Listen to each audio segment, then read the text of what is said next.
Hello everyone, I am the storyteller, and tonight I am here just to help you relax, to drift off to sleep by the sound of the waves, like the whispers of old souls. I know you have come to this video not just to hear the story, but also to find a deep, peaceful sleep. But before we begin, please gently like the video and subscribe to the channel so I can continue to tell you strange stories under the dim moonlight. Where are you from? And what time is it where you live? Just relax. Let your body relax. Put all your worries down by your pillow. Let me take you into a world of mysteries where the wind and the waves mingle, and unsolved mysteries are waiting to be told. Are you ready? The captives. I have been a prisoner in this camp for more than 1 year. Many of us have died, mostly at the hands of our captors, but some from disease and trauma. Somehow I have survived, but it hasn't been easy. They beat us mercilessly today with leather straps. At least 4 men surrounded us and whipped us. They yelled at us, "Move, you stinking beasts!" They made us run into a wooden structure, then locked us in. I was afraid they would light the structure on fire with us locked inside. But whipping is not the worst. One of the men used a red-hot iron on one of us. I will never forget the screams of agony from that poor chap. It left him with horrible burns. He died soon after. I would estimate there are about 100 of us in this part of the camp. There is a big turnover, with new inmates showing up daily. About every 5 days, about 10 inmates disappear, and 10 new ones are brought in. We are given very simple food to eat, usually either a slurry of corn or a bucket of fetid mush. The captors often walk back and forth, laughing at us as we try to eat. Most of the time, we have to squeeze our heads through the bars on our cells in order to get to the food. The beatings and torture are bad, but there is something worse. Several female inmates came into the camp pregnant. When they gave birth, the men in charge immediately took the little one away, not even giving the mother a chance to see or bond with it. I can't think of anything more cruel. A few days ago, they came into our barracks and grabbed 4 unfortunate inmates. They used handheld electrified clubs and drove these 4 chaps out and into a separate building. We heard them screaming. But soon after that, there were 4 loud thuds, and then there was silence. One of our informants claims he witnessed the goings-on in there. He said he saw our compatriots hanging upside down by their legs, with their throats slit from one ear to the other. When word of this spread through the camp, there was a palpable wave of horror and panic. Detailing all the brutality and torture we have experienced seems like wasted energy. No one listens to us. There doesn't seem to be any end to this existence or hope for the future. Many of the inmates show signs of depression and severe anxiety. One inmate had been very quiet, but suddenly threw himself against the electrified fence, dying right there. The captors left him standing in his death, leaning against the fence with the full current flowing through his body, his legs twitching and spasming. We suspected that leaving him there was a message to us, not to disobey or try to escape, or that same type of destiny awaited us. Yesterday morning, a very important man visited the camp. We knew he was important because of the way he was dressed. Most of the workers in the camp wear casual clothes or military-style tactical outfits. This fellow was decked out in a 3-piece suit and had a leather overcoat slung loosely about his shoulders. He carried some type of cane or stick. A rumor spread quietly amongst the gathered that this man might be the one they call the Angel of Death. He had us line up for inspection. Any inmates not accurately in line met with an electrified club, ensuring obedience. While we were at attention, he strolled up and down the row, pointing his cane at a few of the inmates he favored. His assistant wrote down the chosen inmate's number, and once he left, those selected were taken away and led into the back of a large truck, never to be seen again. I sometimes stand quietly outside the barracks, and I can see life way off in the distance. There is a park not far from here. One can see people walking their dogs, picnicking or bicycling happily. I can even hear the laughter of children as they run through the park with their parents chasing after them. How beautiful, I think, would it be to stroll in a park, saunter down to a babbling brook up in the hills, or eat peacefully without the fear of violence. I know it's just a matter of a brief time until my life comes to an end. I've lived this nightmare existence longer than I expected. When I first arrived, other inmates told me I probably wouldn't last a month. But I have seen many come and go, to a fate unknown. It would be all too easy to give up all hope. But when all seems lost, one still has the right to dream. That is something they can never take away from us. My dream is to live long enough to see an end to this incarceration and torture, and perhaps even get home to my family, if they still exist. There doesn't seem to be any hope of escape. The camp is too cleverly constructed for that. In fact, in some inmates, there seems to be almost a sense of resignation and acceptance of their tragic existence. I believe they call that Stockholm Syndrome. Generally, our captors do not engage us in conversation or ask us anything. They usually just walk by as if we don't exist. When we move, they don't seem to understand what we are saying. I suspect they would at least try to communicate with us if we were human beings rather than cows. But today, uncharacteristically, one of my captors stopped at my cage to chat with me. He was one of the youngest of the men and sounded sensitive and caring, as strange as that may seem. But what he said really confused me. He mentioned that he doesn't eat meat and that he doesn't agree with the use of animals for food. I really didn't understand what he meant by that. After all, what is meat? Discarded skins. I remember finding the first one in my closet. I was grabbing a shirt, already late for work, when my hand brushed against it. Warm, rubbery, and yielding in a way that made my stomach churn. I yanked my hand back and stared at the thing draped across the hangers, a limp, hollow version of me, sagging, the husk of discarded scrap.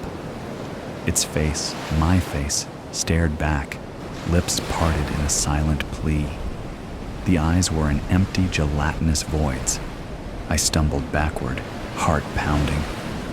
What the hell? My first thought was a prank.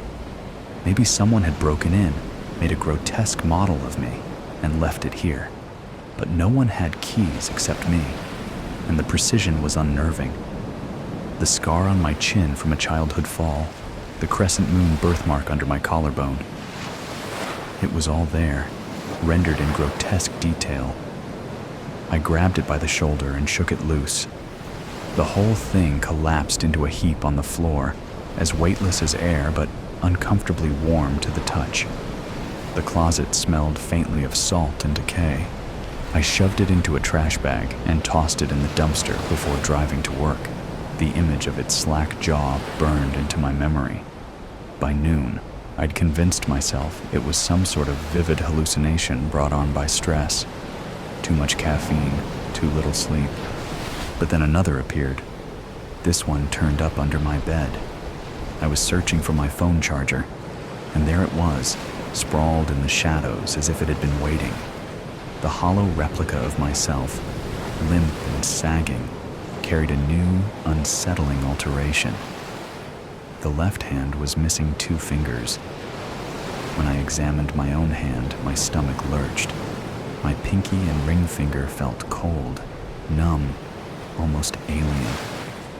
I spent the rest of the night awake, pacing.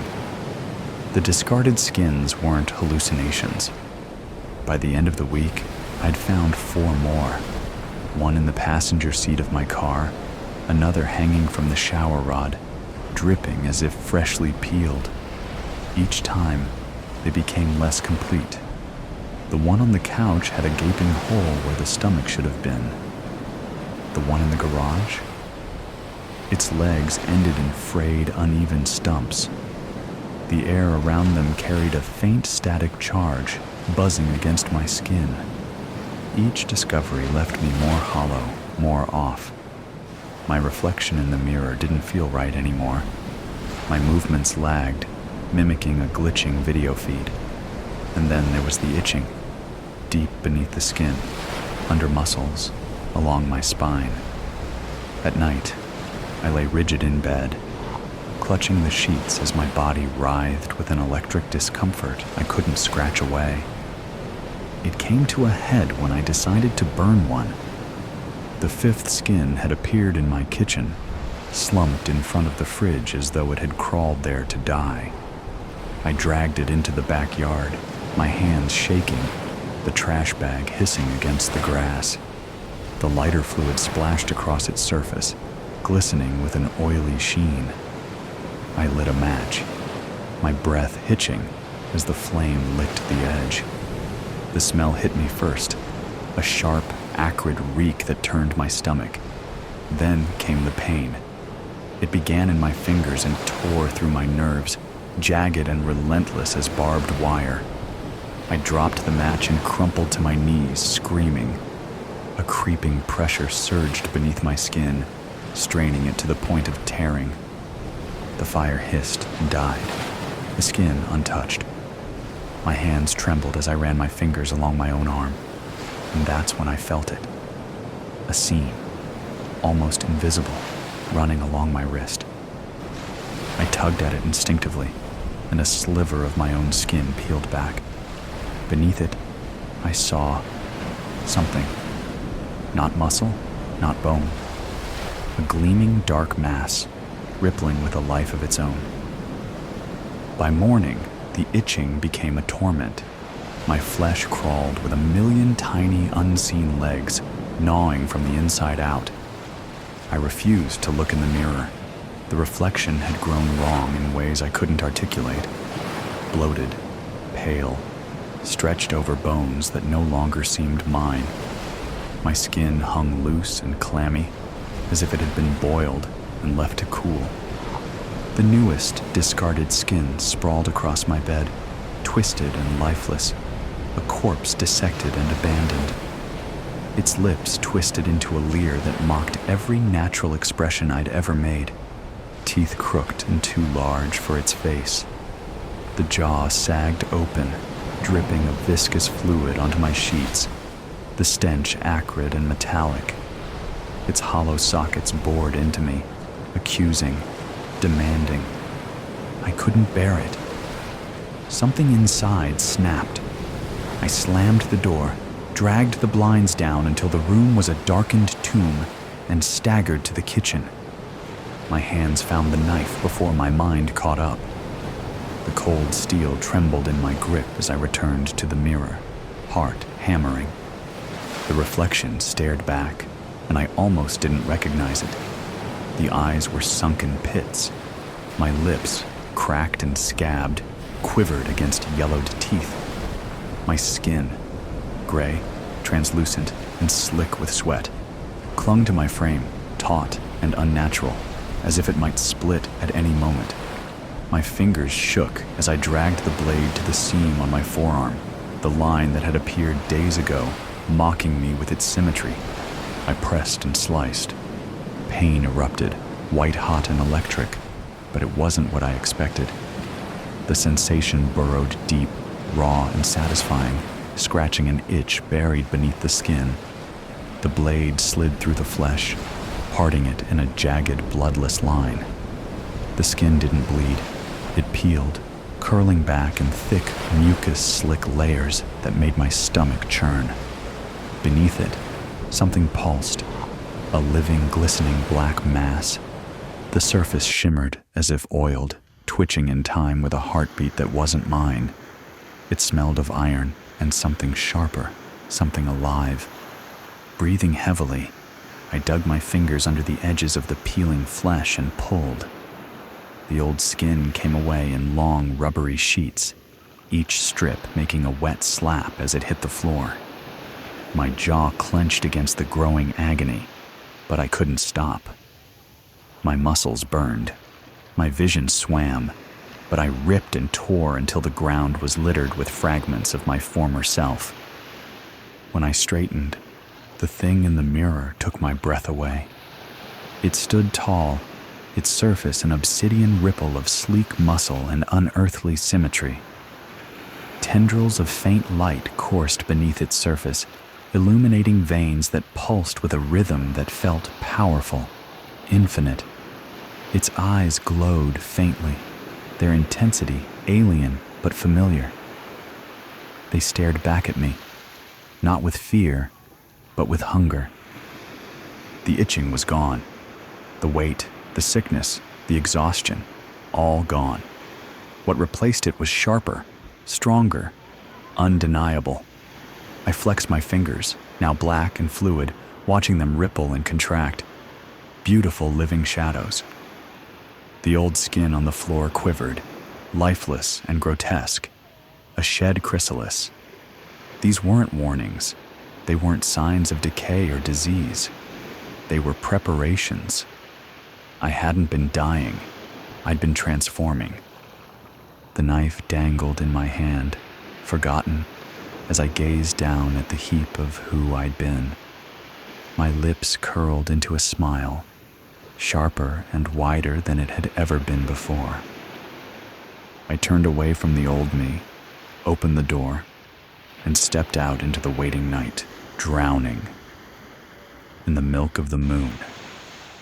I try to roll off the checkered blanket as Daddy desperately tries to wipe the sticky drips of mint chocolate from my ice cream-coated face before it reaches the new white blouse left exposed to stains. "I promised your mom I wouldn't stain your shirt before dinner," he said, leaning down to whisper the words in my ears. I giggle, squirming in his arms.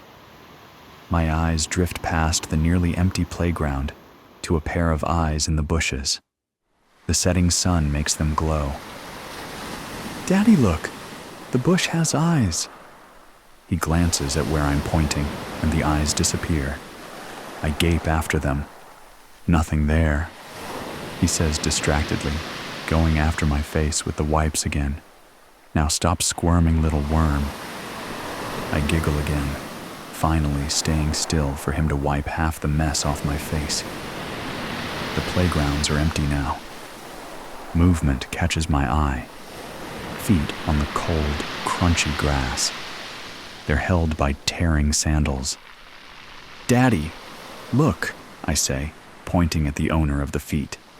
A girl stumbles towards us. He turns his head, startling when he sees the girl. Immediately he turns to me. "Go play on the playground, Lily. And don't get your shirt dirty," he says strictly. "All right, Daddy," I say, planting my bare feet on the ground. I hurl myself towards the empty slides. When I manage to climb the slide, I look back out at Daddy. I can just make out his words to the girl. He's asking her how old she is. She says she's 17, gasping hysterically and glancing behind her frantically. What's wrong with her? I look down the slide, my eyes widening. The slide stretches out to the sharp mulch. "Daddy, I can't get down." A small whimper escapes me as I look up. The girl is holding a knife. I'm not allowed to use those. Daddy raised his hands in the air. Speaking softer, she looks up at my cry. Daddy tries to move in front of her. "Oh no," she says with a laugh. "Is that your daughter? Don't you dare touch her." He snarls. She laughs, grabbing Daddy and dragging him towards the slide. They're standing at the bottom when I speak. Who are you? I ask. She smiles pure delight on every inch of her face. Do you know what a serial killer is?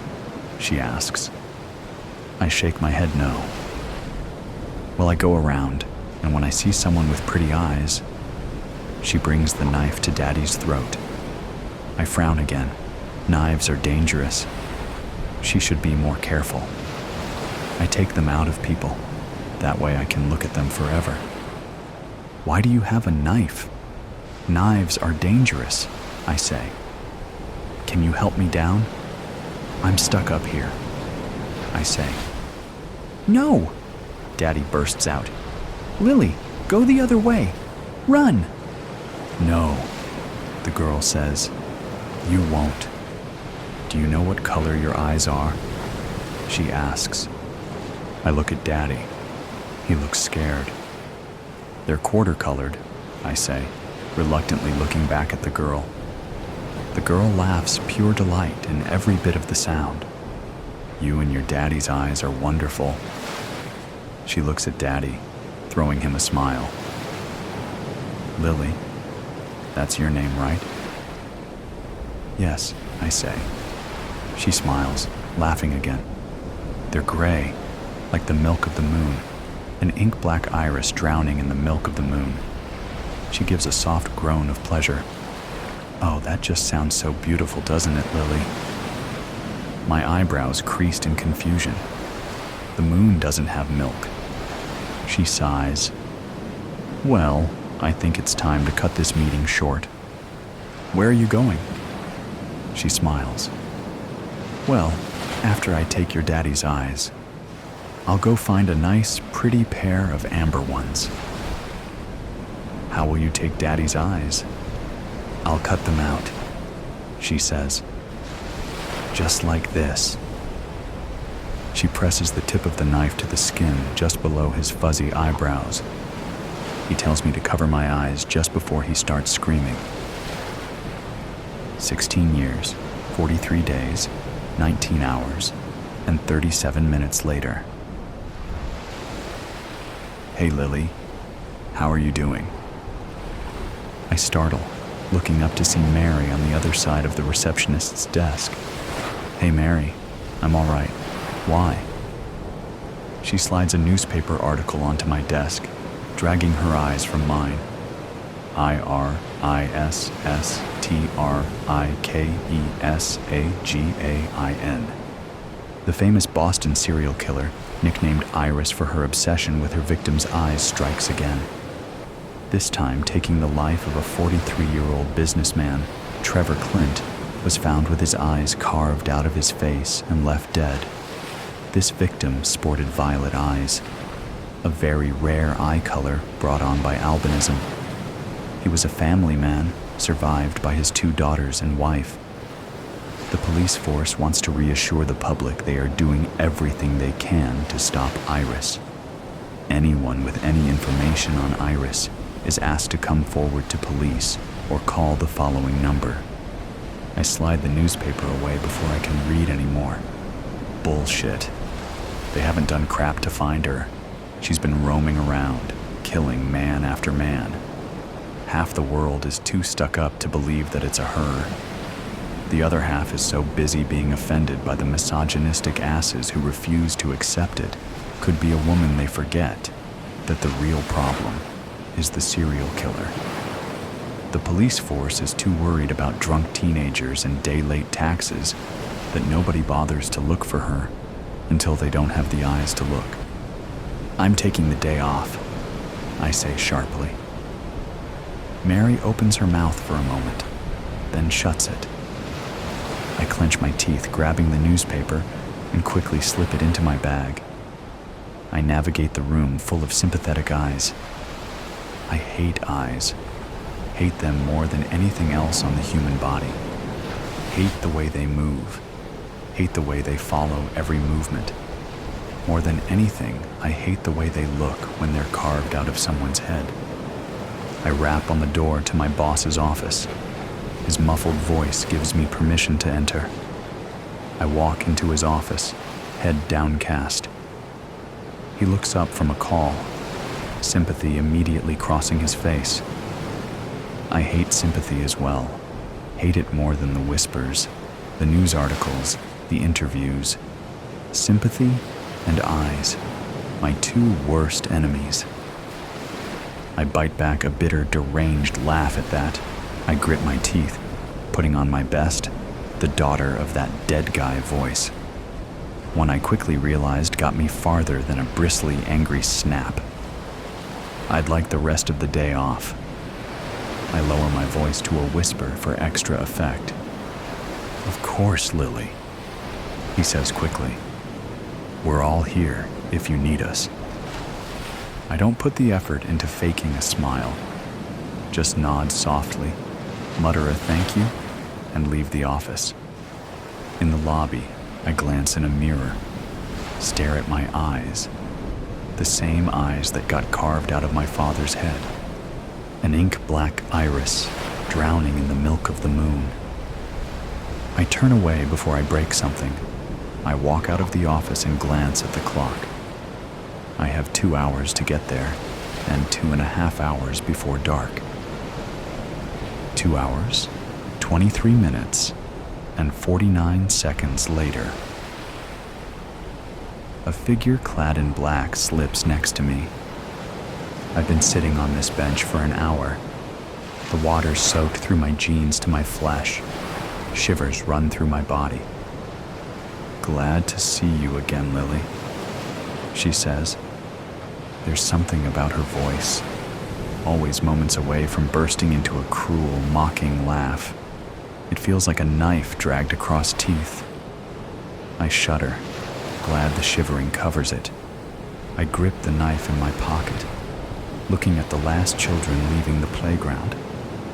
The same one I sat at 10 years ago. Mint chips still sticky on my lips as this woman murdered my father. I've seen her 4 times since then. None of them had been by my own will. This time's different. I watch the children, trotting after their mother, giggling and tripping over each other with the promise of sweets and safety back in their home. "Not going to talk to me?" she asks, leaning back boredly. I ignore her, watching until the children slip into their car before I speak. "What do you want?" Iris smiles. Ah, there it is. That voice. Almost as nice as your eyes. I tense, clenching my teeth until they hurt. "What?" I hiss. "Do you want?" "Oh, come on, darling," she says with a laugh. "We both know these meetings have been about you since I killed your daddy. What was his name?" She searches the air. "Ah, Carl?" My hand slips on the blade in my pocket. It cuts my hand open as I lurch, throwing myself off the bench. My voice turned to a furious, animal-like snarl. "You keep his name out of your damned mouth." I snarl.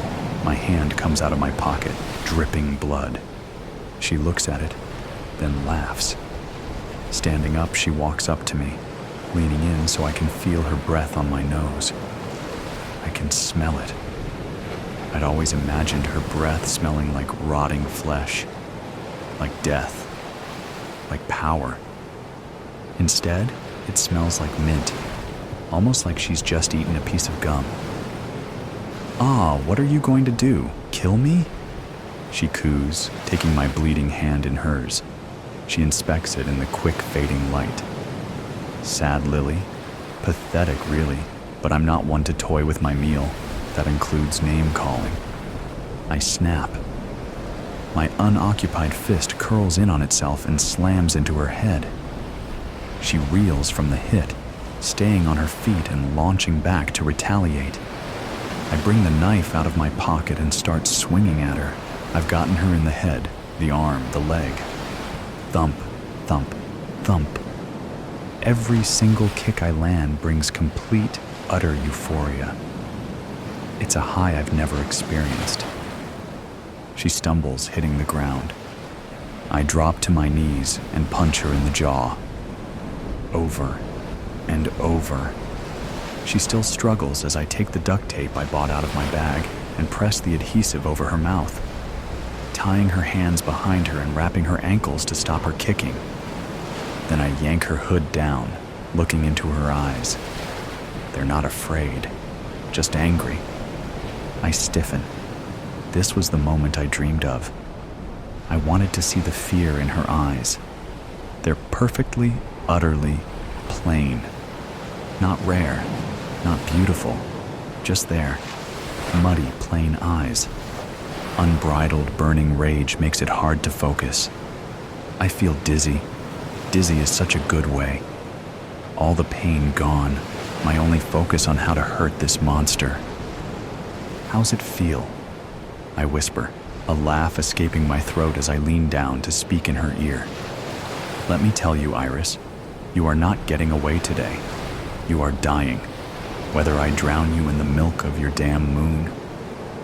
I take a moment to take out a lighter, watching its glint in the slow glint against the moonlight. Or I might burn you. I haven't decided how yet, but it will happen. She doesn't waver, her eyes never moving. The nerve she has does something to me, clouds my judgment. Then, peace. I know exactly what to do. I take the knife, and watching her face, I do the one thing I know will work. I press it into the flesh under her eyebrows, just like she did to my father 16 years ago. And I listen to her scream. The gates of hell are open night and day, smooth the descent, and easy is the way. Virgil. They all just sat there in the heat, and they waited. The kid came back.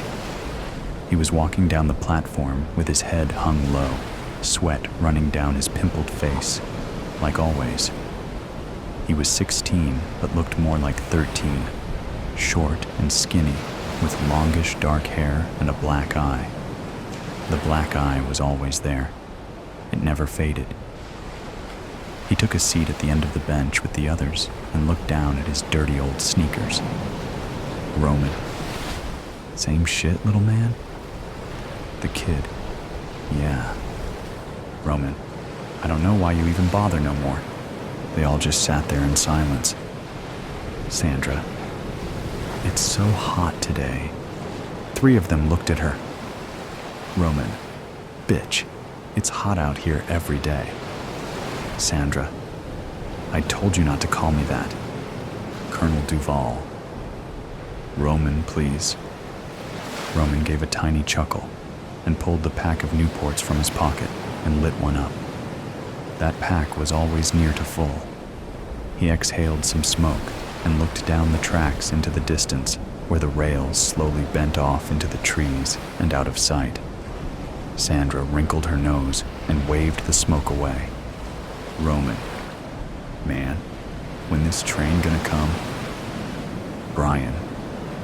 Why do you always ask that same question over and over? Roman. Yo, man. I already done told you to bite your tongue and stay over there, you strange-ass bitch. Don't make me get up. It's too hot for me to whip your ass right now, you silly-looking motherfucker. They all just sat there in silence. Colette fanned herself with the folded newspaper, looked down the tracks, and then handed it to the colonel, who did the same. Roman took one last drag on his cigarette and then flicked it at Brian seated at the end of the bench, bouncing it off his jeans and leaving a small horsetail of orange sparks in the air as it fell to the platform. Brian did not respond at all. Roman chuckled. The kid. I'm gonna take a walk. Roman. Seriously, man? Again? Is you retarded? The kid. Fuck off. I'm gonna take a walk. You can come with me if you want. Roman. Nah, man. I'm good, shorty. You go off and wander. I'll be coolin' it right here when you get back. The kid walked off down the platform towards the exit stairs, giving Roman, or maybe all of them, the finger with his right hand held over his narrow shoulders as he departed. not looking back.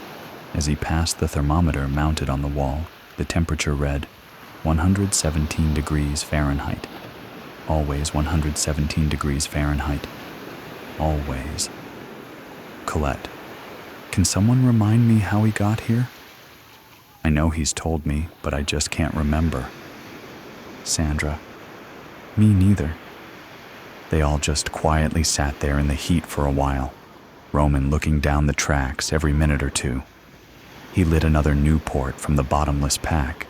Colette and Sandra both squinted and waved the smoke away. Brian looked up at the sky. Brian, how come the sun never sets? Colette. Sandra, I forgot how you got here too. I know we've discussed this before, but I just can't seem to remember these things. Sandra, I came home from a business trip early one day and found the car that belongs to my husband's 24-year-old secretary blocking the driveway. When I entered the house, I could immediately hear the sounds coming from the bedroom. I went to the stove and blew out the pilot light and turned up the gas. Then I lit a few candles on the dining room table, left the house, and drove my car halfway down the block and watched as it went up in flames a little while later. It's sad that my baby Jason was there in his crib at the time, but I really didn't want to be a single mother. That was in 1972. What year is this? Colette. Oh, that's right. That's just awful. Roman. Ayo, do y'all ever plan to shut the fuck up? Making my head hurt over here. Colonel Duval. Roman. I must politely ask you once again to mind your language when speaking with the women. Roman gave him an angry stare and then flicked his cigarette butt out onto the tracks and used his black bandana to wipe the sweat off his forehead. Brian, are we ever going to get any food? When is the food coming? I'm hungry. Colette, I don't think we can get food here. Sandra. Colette, I forgot how you got here too. What awful thing did you do? Please remind me. Colette gave her an aggrieved stare for a moment, and then revealed a broad smile and answered in a flowery and friendly tone that could not have been less sincere. Colette, I didn't do anything awful, Sandra. Nothing like what you did. Your own child. Unthinkable. No, all I did was fulfill my Lord and Savior's will. When I was working in the hospital, if I saw in a patient's chart that she previously murdered an unborn child, well, I carried out God's will. I did this 6 times before they caught me. I wish it was 6,000. Sandra, I'm an atheist. Colette laughed during her brief reply. Colette, this is probably not the best place for you to cling to that silly notion, dummy. Sandra, go fuck yourself, Colette. They all went silent for a while. The heat was oppressive. There was no shade. There was no breeze. Brian, when are we going to get something to eat? Colonel Duval, son, I've been here far longer than any of you. I assure you, there will be no meals served. Brian, well, we all need water. Will we get some water at some point? The colonel ignored this query. After a while, Roman spoke up. Roman, yo, old man, remind me how you got here. Colonel Duval, I was in the war. At Antietam, we captured some rebel soldiers and we needed information about troop locations, numbers, armaments, that sort of intelligence. We did things to them to ensure that we got that information quickly, but later I was court-martialed and they hanged my commanding officer and myself in Washington for our war crimes. It was quite the scandal at that time. Roman, Antietam? Where that at, man? Iraq? Colonel Duval, no, son, that's in Maryland. Can you please remind me how you got here? I'm sorry. My memory is not what it once was. Roman, shot a few niggas. Colonel Duval, excuse me, son? Can you repeat that? Roman, yeah, I shot a few niggas just down the block from where I stay in Washington Heights. I've been running that corner for 3 years, and one day these little bitches show up and just set up shop and start serving my customers. It wasn't something I had to think about much. Shit. I also hit a delivery man bringing some cases of beer into the bodega on that corner, but I didn't mean to do that. He was just in that wrong place at the wrong time. Then I shot it out with the NYPD. It was pretty quick. I caught a few in my back and one in my neck. Anyways, man, that's how I got here. He pointed at the scar on his neck and then lit another cigarette. The kid was walking back down the platform, his olive drab green U.S. Army t-shirt heavily stained with sweat. The thermometer read 117 degrees Fahrenheit, as always. Sandra, can someone remind me how he got here?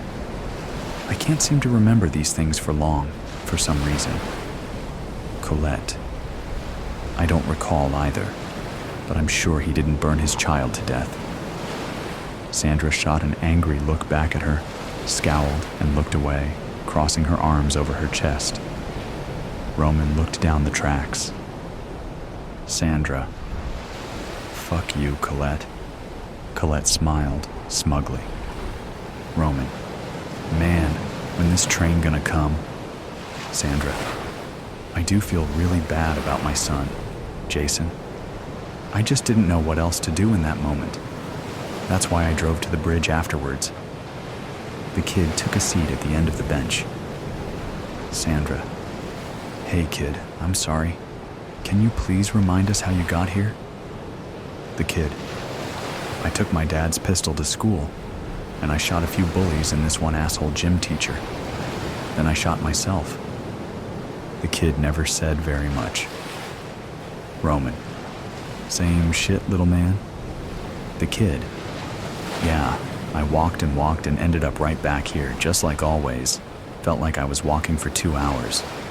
Wish I had my iPhone. How long was I gone that time? Roman, I don't know, man. Maybe 4 or 5 minutes. You see anything new? The kid, number. It doesn't matter which way I go. It's just a long, empty road, and then I pass by an empty high school that looks just like mine, and then I end up back here. He stared down at his dirty old sneakers.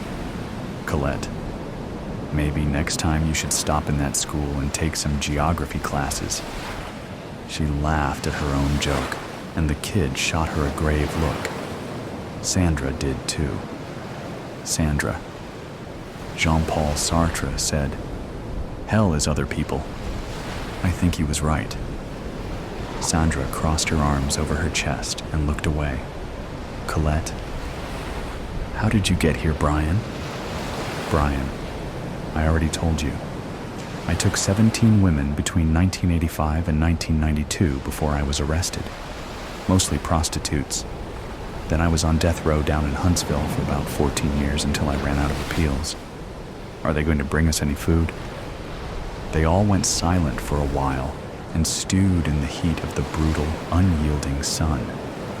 After a few minutes, Roman looked down the tracks. Roman, man, when this train gonna come? Colonel Duval, I wouldn't be in such a rush, son.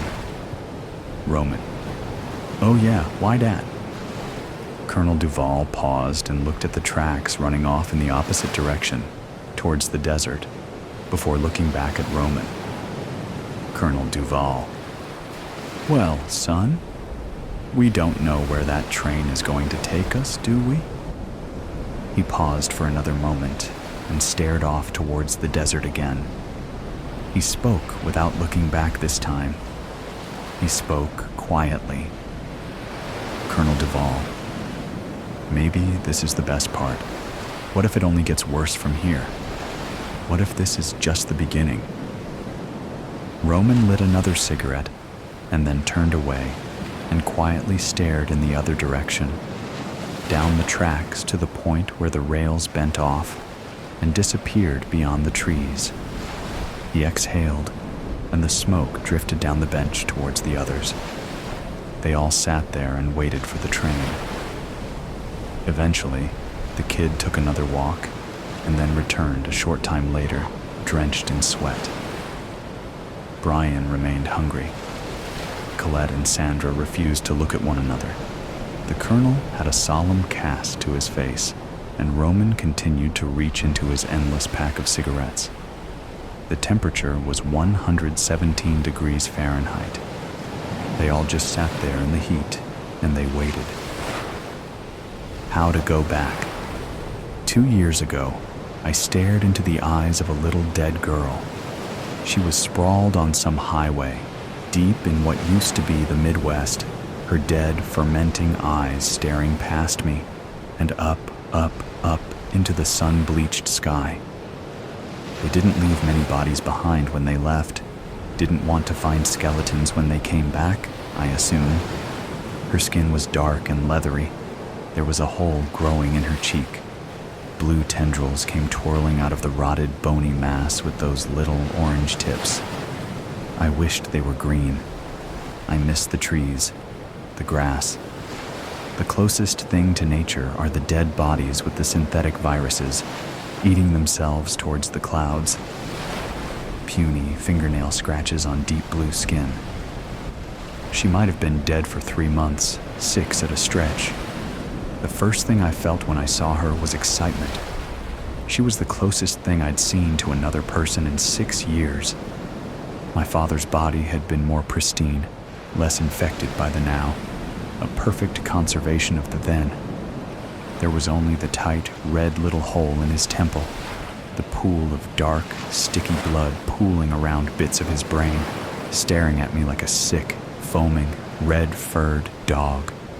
His eyes were stained red by blood, and they sat uncomfortably in their sockets, dislodged by the force of a bullet tearing it all up behind them. He was smiling, a slash of red teeth, red eyes popping. I half expected them to flick towards me, half expected the revolver, still lying loosely in his palm, to fire a matching shot through my own temple.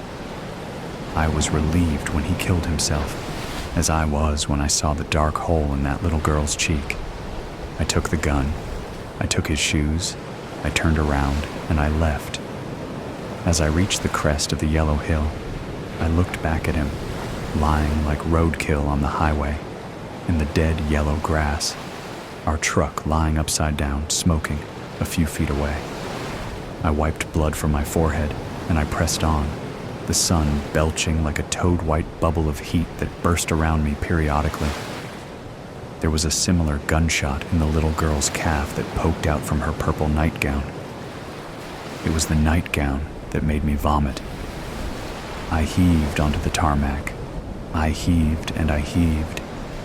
She was so young, the same age as me probably, when I left my father's corpse to rot in the fat white sun that turned the sky gray from its heat.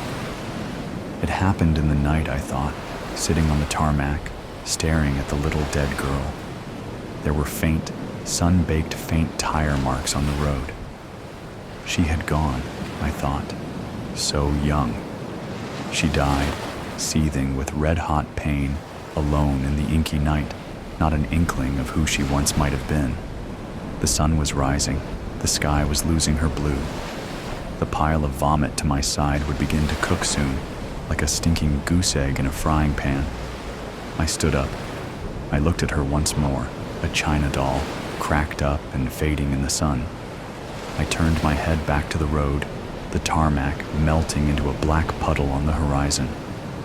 It had been the last wink of winter that day.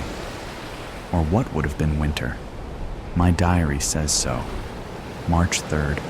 It's almost definitely wrong. The last time I was really sure of the day, the month, the year, I was 9. The day the school caught fire and burned down.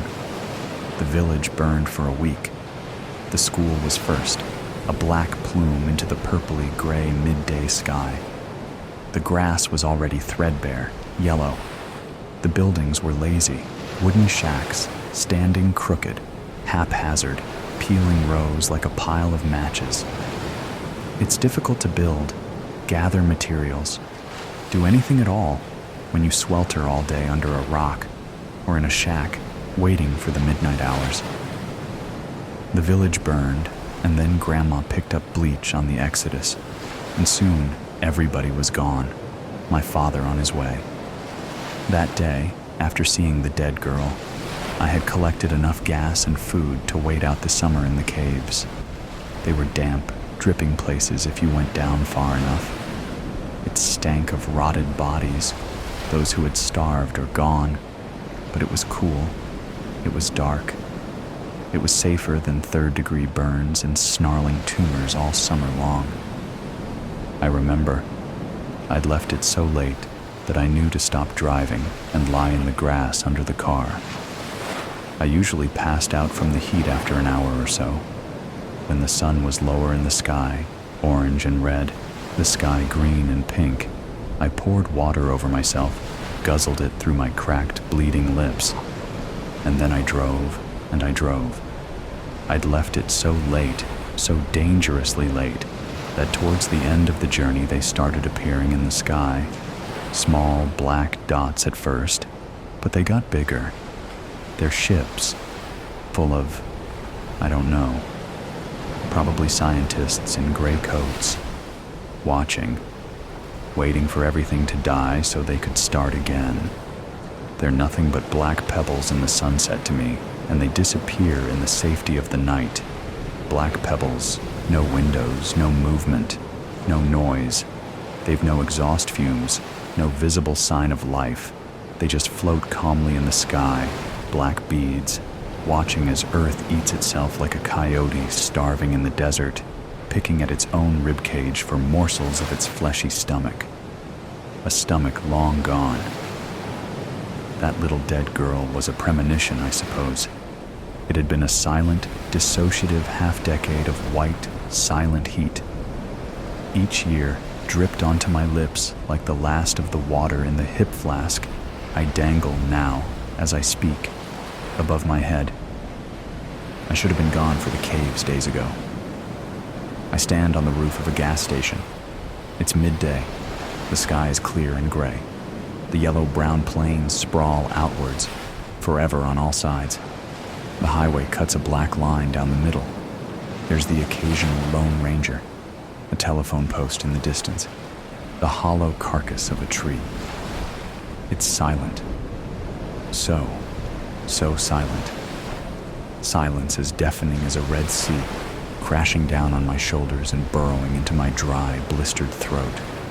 There's blood leaking from the blisters in my cheeks. It starts to boil slowly, etching teary burns down my chin, down my neck. I don't feel it. I don't feel anything. I'm a pair of eyes. I forgot the cave long ago. I've been waiting for this day. The last day of winter, the last wink. I hold my arms outstretched. From somewhere far away, much bluer and greener, much louder. If I squint, I can feel them burn like an old photograph on the campfire. The sensation starts to feel like rain, cold and relieving. I bleached myself intentionally. I went to one of the rotted bodies deep in the caves. A man. In the torchlight, his eyes were milky and half-closed, his mouth slack. There was a bottle of something that had rolled away from his right hand. There were foamy remnants on his lips. He reminded me of my little brother, Jeffrey. Maybe if he had grown up in the green and blue world, then he would have looked like that. I kissed his forehead. I began to forget not long after. It was sweet. It was like falling slowly asleep. From this nightmare. This fucking nightmare, I hear myself scream from far away, in the blue and green. I start to turn away now, as my legs begin to give out on the roof of the gas station. I can feel nothing holding out his hand. The blistered now is a universe away. Just before I turn and walk down the hill, the rain pouring onto my neck, blurring my vision into a sweet, comfortable gray, expansive, eternal gray. I see that little dead girl lying on the highway, sprawled out on the scorched earth. I smile as I slip away. I smile at her red, unblinking eyes. Don't open the door. Did you really think you'd get away with this? I don't know what you're talking about. Of course you do. I saw you. I saw everything. What the hell are you talking about? I didn't do anything. Please, don't play dumb. You know exactly what I'm talking about. The bag, the key, and that... Wait. You followed me? Followed you? No, I stumbled upon you. I didn't even know you were there until I saw you go inside. Inside where? Don't do this, please. Don't pretend you've forgotten. I honestly don't know what you're talking about. The basement, Marco, that damn basement. Why? What are you hiding down there? You're insane. You're spying on me and then making up stories. What was in the bag? What? The bag, Marco. What was in it? That's none of your business. That's not an answer. What was in the bag? Nothing that concerns you. You've already said that, but it's not true, is it? Because if it was nothing, why would you hide the bag in the basement? Stop this. I won't stop. Not until you tell me the truth. I told you? It's none of your business. If you don't want it to be my business, why won't you just tell me? Anything, Marco.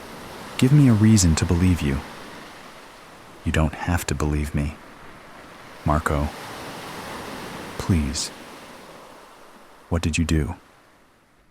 Nothing. Don't make me go down there. Don't. Don't what? Don't go down there.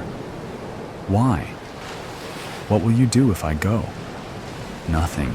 Just don't. Tell me what you're hiding. I'm not hiding anything. Don't lie to me. Your voice, I can hear it trembling. You know what?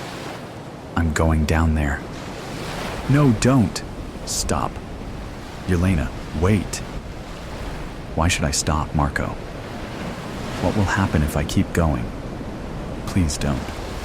Just stay here. I won't. I'm tired of your secrecy. I'm opening the door. Yelena, I'm telling you, don't touch that door. Why not? Because you won't be able to unsee what you see. What is that supposed to mean? What did you do, Marco? Nothing. It's not my fault. I didn't want this to happen. What didn't you want to happen? Whatever it is, it's too late to turn back now. I'm opening the door. Yelena, I'm begging you. Leave it closed. Begging me? You? After all the things you're hiding from me? This is your last chance, Marco. Tell me the truth, or I'm opening it. I can't tell you, but you wouldn't understand. What wouldn't I understand? That you did something? That you're hiding something terrible? You think I won't understand because I'm stupid? No, that's not it. It's just, please, don't open the door. That's all I'm asking. I'm opening it. Yelena, don't. What is this? Marco, what is this? I told you not to open it. Is this blood? On the floor? Marco, this can't be real. Yelena, let's just get out of here. You don't have to look. Wait, this is the bag. Marco, what's inside? What's in this bag? Don't open it. Haven't you already learned that nothing will stop me? I'm opening it. Yelena, please, don't. Oh my God, Marco. This is... I know what it is. Whose arm is this, Marco? What the hell is going on here? It's not what you think. Then what is it? Please explain, because I see a severed arm in a bag, and I see blood. Explain this exclamation mark. I didn't kill her. Killed? Marco, you're insane. What murder? Severed arms don't fall from the sky. Who is this? I don't know her name. You don't know her name? Marco, are you out of your mind? It was a mistake. I didn't mean for it to happen. What didn't you mean to happen? What are you talking about? For her to die? Who to die? What happened, Marco? Tell me now, or I'm calling the police. No, you can't call the police. Why? Why not? This is murder, Marco. Or at least it looks like it. Tell me the truth. Yelena, I tried to save her. Save her? From what? From them. What others? Don't twist your words. Who are they? You won't believe me. Try me. Because right now, I think you're a dangerous lunatic who kills people. I didn't kill anyone. Whose arm is this, Marco? I told you I don't know her name. But I know it's not just hers. What does that mean? Not just hers. There are more. More of what? More people? More arms? What are you talking about? Them. They're here. They? Marco, stop with the riddles. Explain exclamation mark. I won't say anything. Not here. Not in front of them. In front of who? We're alone. We're not alone, Yelena. We're never alone. Marco, who are they? Stop with the riddles and tell me what's going on. I can't tell you. If you find out, they'll find out. Who will find out? What are you talking about? Do you even realize how insane you sound? Insane? Jelena, if you knew what I know, you'd never sleep again. Stop it. I don't believe in your fantasies. This is the real world, Marco. This is blood. This is an arm. This is... Wait, what's this on the floor? This looks like a symbol. Marco, what is this? Don't look at it. Don't look at it. I've already seen it, Marco. It looks like a pentagram or something. Are you in a cult? Is this some kind of sickness? Are you a murderer? I'm not a murderer. Stop accusing me of things you don't understand. Then explain. Stop being silent and explain. Because I can't take this anymore. Fine, fine. You want the truth? I'll tell you. But you won't like it. Try me. Anything is better than this uncertainty. They're not human. What? They're not human. What you see, what you feel, those aren't human beings. They're something else. Marco, do you even hear how crazy that sounds? No wonder you're paranoid. You're talking about what? Demons? Monsters? Stop it. I'm not crazy. Yelena, this isn't the first time this has happened. They've been here for years, decades, maybe even centuries, and no one knows until it's too late. What the hell are you talking about? Their rules are clear. You don't speak of them. You don't touch their victims. And if you break the rules, You're next. Marco, you're talking about this as if it's real, but this is just, I don't know, some kind of paranoid story. There is no they. These are your hallucinations. Does this look like a hallucination, Yelena? Look at the blood on the floor. Look at the arm. Do you really think I'd make all of this up? But that doesn't prove they're demons or whatever you're claiming.